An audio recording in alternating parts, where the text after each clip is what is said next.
যোহন 3 অধ্যায় 31 থেকে 36 পদ। ঊর্ধ্বলোক থেকে যিনি নেমে আসেন তার স্থান সবার উপরে।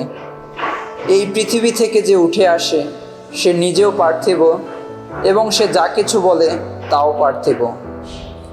স্বর্গ থেকে যিনি নেমে আসেন তার স্থান সবারই উপরে। নিজে যা দেখেছেন আর শুনেছেন তারই বিষয়ে সাক্ষী দিয়ে থাকেন তিনি, অথচ তার সেই সাক্ষ্যবাণী কিনা কেউই মেনে নেয় না।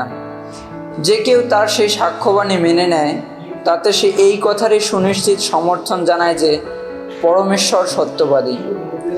পরমেশ্বর যাকে পাঠিয়েছেন তিনি তো স্বয়ং পরমেশ্বরের বাণী সকলকে জানিয়ে দেন, কারণ পরমেশ্বর কোনো সীমা না রেখেই পবিত্র আত্মাকে তার অন্তরেই দিয়ে থাকেন।